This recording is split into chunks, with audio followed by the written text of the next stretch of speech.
My phone buzzed at 7:42 a.m. with a text from my mother. Not happy belated birthday, not sorry we forgot, just can you Venmo us $2,400? Emergency. Need it today.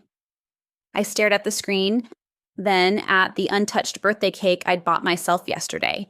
And I knew exactly what I was about to do because this wasn't the first time they'd forgotten, but it was going to be the last time I pretended it didn't matter. Don't forget to like, share, and subscribe, and tell me where you're watching from. My name is Tessa, and I just turned 28, or I would have if anyone had remembered. I'm a physical therapist at a rehabilitation center in Denver. I work with stroke patients, accident victims, people rebuilding their lives from the ground up. I love my job. It's demanding, emotional, and incredibly rewarding. I'm the middle child of 3.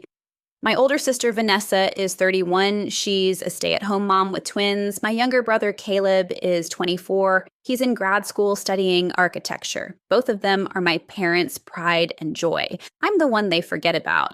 Not in obvious ways, not neglect in the traditional sense, but in the small moments that add up over time. When I graduated high school with honors, they came to the ceremony, but they left early because Vanessa had a hair appointment. When I finished my doctorate in physical therapy at 25, they said they'd come to the ceremony. They forgot. I walked across that stage alone, sat in the audience afterward watching other families celebrate, and went home to an empty apartment. When I called to remind them, my mom said, "Oh, honey, I'm so sorry. Vanessa needed help with the twins. You understand, right?" I always understood, but that wasn't the worst part. The worst part was my birthday. They'd forgotten my birthday 3 times in the past 5 years. The first time I was 23, I waited all day for a call. Nothing. At 9 p.m., I called them. "Hey, Mom, just checking in." "Hi, sweetie. How are you?" "I'm good. Just, it's my birthday." Long pause. Oh my God, Tessa, I'm so sorry. We've been so busy with Vanessa's baby shower planning, I completely forgot. She didn't call back that night. I got a text the next morning. "Happy belated B-Day." The second time, I was 25, same thing, no call, no text. I didn't remind them that time, waited to see if they'd remember on their own. They didn't. 3 days later, my mom posted on Facebook about Caleb's college acceptance. "So proud of our baby boy. Can't believe our youngest is going to grad school." She'd been on Facebook, posted 3 times that day, but hadn't remembered my birthday. The third time was last year, 27. I told myself I didn't care anymore, didn't wait for a call, just went to work, came home, ordered takeout. My friend Jenna called. "Happy birthday, want to grab drinks?" "Sure," I said. We went out, had a nice time. She asked if I'd heard from my family. "Not yet," I lied. I never did, but this year was different. Because this year, I'd actually told them. 2 weeks before my birthday, I was on a family video call. My parents, Vanessa, Caleb, all on Zoom. "So my birthday's coming up," I said casually. "May 14th, just wanted to remind everyone." "Of course, sweetie," my mom said. "We know when your birthday is." My dad nodded. "May 14th, got it." I felt cautiously optimistic. Maybe this year would be different. Maybe they'd actually remember? The week of my birthday, Vanessa texted me, "Hey, want to grab coffee on the 15th? "I can't on the 15th, I replied, "but I'm free on the 14th. "Oh, I have the twins' swimming lessons that day. How about the 16th? I stared at the text. She'd suggested the day after my birthday, not realized her mistake, just moved on. "The 16th works," I typed back. And I felt something harden inside me. May 14th arrived, my actual birthday. I woke up and checked my phone, no messages. I went to work. My coworkers had decorated my desk, brought in donuts, and sang happy birthday. It was sweet. At lunch, I checked my phone again. Still nothing. I told myself it was fine. Maybe they were planning a surprise. Maybe they'd call later. I got home at 6 p.m., no calls, no texts, nothing. At 7 p.m., I saw my mom post on Facebook a photo of Vanessa's twins at swimming lessons. "My beautiful grandbabies learning to swim, so proud." She was on her phone posting on social media, but she hadn't remembered my birthday. I didn't know then, but I was about to discover something much worse. At 8 p.m., I gave up waiting, went to the grocery store, bought myself a small birthday cake, chocolate with vanilla frosting, brought it home, lit a single candle, sang happy birthday to myself. Made a wish, blew it out. The wish. The next year, just once, my family would remember me. I ate a slice of cake, put the rest in the fridge, went to bed. The next morning, I woke up at 7:30 a.m., checked my phone out of habit. One text from my mother sent at 7:42 a.m. Can you Venmo us to Thad $400? Emergency. Need it today. Not happy birthday, not sorry we forgot, just asking for money. I stared at that text for 5 full minutes. I didn't respond right away. I got ready for work, made coffee, tried to process what I was feeling. At 9 a.m., another text came through. Tessa, did you see my message? It's urgent. I responded, what's the emergency? Bubbles appeared immediately. Vanessa's car broke down. She needs a new transmission, can't afford it right now with the twins' expenses. We told her you'd help. I read that 3 times. You told her I'd help? Well, yes. You don't have kids. You have disposable income. It's what family does. I looked at the date. May 15th, the day after my birthday, the birthday they'd forgotten for the 4th time. Did you remember what yesterday was? I typed. Long pause, then. Was it important? My hands were shaking. It was my birthday, Mom. Another long pause. Oh, honey, I'm so sorry. Things have been so crazy with Vanessa's car situation, but we can celebrate this weekend. Now about the money. She'd apologized in 1 sentence and immediately gone back to asking for money. Something inside me snapped. Before I could respond, my phone rang. My mom. I almost didn't answer, but I did. Tessa, sweetie, I really am sorry about your birthday, she said. Her voice sounded genuinely upset. It's just been so stressful. Vanessa called us crying yesterday. She can't get the twins to their activities without a car. She's overwhelmed, and you know how hard it is for her. I heard it then. Real concern in her voice, real worry for Vanessa. For just a moment, I felt bad. Vanessa did have a lot on her plate. Twins were hard. Money was tight for her. Maybe I was being selfish. Maybe I should just help. I know this is last minute, my mom continued, but you're so good with money. You're so responsible, and we knew you'd understand. You always do. And there it was, the thing that made the moment shatter. You always understand. Translation: you're the one we can count on to sacrifice. I need to think about it, I said. Think about it? My mom's voice shifted. Tessa, your sister needs help. Today. What's there to think about? Mom, it's $2,400. That's not a small amount of money. But you have it, right? You've always been so good at saving. Because I'd had to be. Because they'd never helped me with anything. Let me call you back, I said. I hung up before she could argue, sat at my kitchen table, looked at my bank account. I had the money. I'd been saving for a down payment on a condo, had about $28,000 saved. $2,400 would hurt, but I could spare it. But something was stopping me. I opened my email, started scrolling through old messages, looking for something, and I found it. An email thread from 3 months ago from my dad. Subject: family budget discussion. He'd sent it to me, Vanessa, and Caleb. The email talked about how money was tight, how they needed to cut back on expenses, how they were asking all of us to be mindful of asking them for financial help. I'd responded, no problem, I don't need any help. Let me know if I can support in any way. Vanessa had responded, understood. Things are tight for us too with the twins. Caleb had responded, can you still cover my textbooks this semester? I'll pay you back. My dad's response to Caleb, of course, son, we'll figure it out. I kept scrolling, found another email from 6 weeks ago. My mom to the family group chat. Great news. We booked a weekend trip to Santa Fe for Vanessa and the twins. They need a break. We're covering the hotel and activities. So excited. A weekend trip for Vanessa while they were supposedly broke. But that wasn't what made my blood run cold. I found one more email from 2 weeks ago. My dad to Caleb. Transferred $1,200 for your grad school project. Good luck with the presentation. 2 weeks before my birthday, $1,200 to Caleb for school. And they'd forgotten my birthday entirely, but remembered to ask me for $2,400 the next day. I took screenshots of everything, the emails, the dates, the amounts. Then I did something I'd never done before. I called Vanessa. "Hey, Tessa." She answered. "Did Mom talk to you about my car?" "She did." I said, "Can I ask you something?" "Sure." "How much is the transmission, actually?" The mechanic quoted me, "What's that, $800? I paused. "Mom asked me for $2,400. Silence. "Oh, well, I also need to catch up on some other bills. I'm sure Mom was just rounding up to help me out." So it wasn't even just for the car, it was for other things too.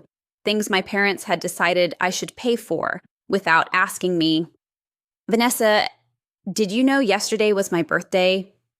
Long pause. "Was it? Oh my God, Tess, I'm so sorry. I've been so stressed with the car thing. Did Mom and Dad remember?" Another pause. I don't know. I don't think so. "But Tessa, can we talk about this later? I really need to figure out this car situation." My birthday was already forgotten again, less than 24 hours later. "I'll call you back," I said, and hung up. I sat with my phone for an hour, trying to decide what to do. Part of me wanted to just send the money, keep the peace, be the reliable one, the one who always understands. But another part of me was done. Done being forgotten, done being the backup plan, done being the one who sacrificed while everyone else got support. I thought about sending the money and saying nothing, about being the bigger person, about letting it go. But then I looked at my birthday cake in the fridge, the one I'd bought myself, because no one else had remembered. And I made a decision. I didn't send the money. Instead, I crafted a response, typed it out, read it 3 times, made sure it said exactly what I needed it to say. Then I sent it to the family group chat, the one with my parents, Vanessa, and Caleb. "Hi, everyone. Mom asked me to send $2,400 for Vanessa's car this morning. Before I do that, I wanted to share some thoughts. Yesterday was my 28th birthday.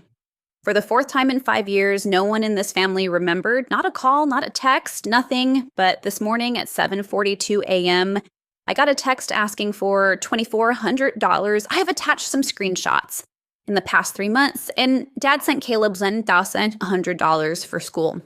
Mom and Dad paid for a weekend trip for Vanessa and the twins. Dad sent an email saying money was tight and we should all be mindful of asking for financial help. I've never asked you for money, not once. Since I graduated college, I paid for my own doctorate. I pay my own rent. I handle my own expenses. And when you forget my birthday, I buy my own cake and celebrate alone. But you remembered to ask me for $2,400 the very next day. So here's what I'm going to do. I'm not sending the money, not because I don't have it, but because I'm done being the family ATM while being the family afterthought. If you want to rebuild a relationship with me, it starts with seeing me as more than just someone with disposable income. It starts with remembering my birthday. It starts with treating me like I matter. Until then, I'm taking a step back. Tessa. I hit send and turned off my phone. I left my phone off for 6 hours, went to work, focused on my patients, tried not to think about what I'd done. When I finally turned it back on, I had 43 messages from my mom, 12 messages, starting with, "Tessa, this is unacceptable," and ending with, "Please call me, we need to talk." From my dad, 8 messages, all variations of, "This was a private matter," and "You embarrassed your mother." From Vanessa, 15 messages, starting with anger. "I can't believe you're making my car situation about you." Evolving to guilt. "I have twins, Tessa. I'm struggling. How can you be so selfish?" Ending with manipulation. "I guess I know where I stand with you." From Caleb, 2 messages. Yikes. And then, "For what it's worth, I didn't know they forgot your birthday. That's messed up." And then one more message from a number I didn't recognize. "Hi, Tessa. This is Aunt Marie, your mom's sister. Your mom called me crying about your message. I asked her what happened. She told me, I just want you to know you did the right thing. I've watched them take you for granted for years. I'm proud of you for standing up for yourself. Call me if you need anything." I read that message 3 times and cried. That night, my parents showed up at my apartment unannounced. I almost didn't let them in, but I did. We sat in my living room. The tension was suffocating. My mom spoke first. "That message was cruel, Tessa. You humiliated us in front of the whole family." "You forgot my birthday," I said quietly. for the fourth time and asked me for money the next day. We said we were sorry. You said sorry in one sentence and then immediately asked for money again. I interrupted. That's not an apology. That's damage control. My dad jumped in. We've been under a lot of stress. Vanessa needs help. Caleb is in school. We're trying to support everyone. Everyone except me, I said. That's not fair, my mom said. You've always been so independent. You don't need us the way they do. There it was again, punished for being capable. I needed you to remember my birthday, I said. That's all I needed, and you couldn't even do that. My mother's face crumpled.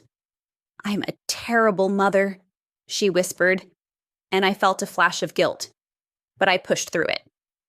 You're not a terrible mother, I said, but you've taken me for granted for years, and I'm done accepting that. So what do you want? My dad asked. An apology? Fine, we're sorry. Now, can we move past this? It's not about one apology, I said. It's about a pattern. You forget my birthday, you skip my graduation, you prioritize everyone else, and then you expect me to drop everything when you need something. We've always been there for you, my mom started. When? I am challenged. When have you been there for me? Silence. I walked across the stage at my doctorate graduation alone. Do you know how that felt? Watching every other person have their family there while mine forgot? My mom was crying now. We thought it was the next weekend. You didn't think at all, I said. You didn't put it in your calendar. You didn't ask me twice. You just forgot because I'm not a priority. The truth was out there now, raw and undeniable. My dad reached into his pocket, pulled out his phone, started scrolling. What are you doing? My mom asked. He didn't answer. Just kept scrolling. Then he turned the phone to face me, his calendar. May 14th, he read. Tessa's birthday. I put it in my calendar 3 weeks ago when you reminded us on the video call. I stared at the screen. There it was, an entry. Tessa's birthday, with a reminder set for the day before. So you knew? I said slowly. You had a reminder. And you still forgot? He looked down. I dismissed the notification. I was dealing with something at work, and then I forgot to check back. You dismissed it, I repeated. He nodded. And you, Mom? She shook her head. I didn't have it in my calendar. I thought your dad would remember. So my dad had been reminded and actively chose to dismiss it. And my mom hadn't even bothered to put it in her phone. But there was something else. When did you text me about the money? I asked. My mom looked confused. Yesterday morning, the 15th. What time? I don't know. 7:30? I pulled out my phone, showed her the timestamp. 7:42 a.m., I said. Less than 12 hours after my birthday ended. You didn't remember my birthday, but you remembered you needed money. And that's when I saw it. On my dad's phone. Still open to his calendar. May 15th. Ask Tessa about helping with Vanessa's car. He'd put that in his calendar. You had a calendar reminder to ask me for money, I said, my voice shaking. My dad looked at his phone, realized what I'd seen, turned it off quickly. Tessa, you dismissed the reminder for my birthday, but you set a reminder to ask me for money. He didn't deny it. I looked at both of them. Get out. Tessa, please. My mom started. Get out of my apartment, now. They stood up slowly. My mom was sobbing. My dad looked ashamed. At the door, my mom turned back. I love you. You know that, right? I don't know that, I said honestly. Because you don't act like it. And I closed the door. For 2 weeks, I didn't hear from them. No calls, no texts, nothing.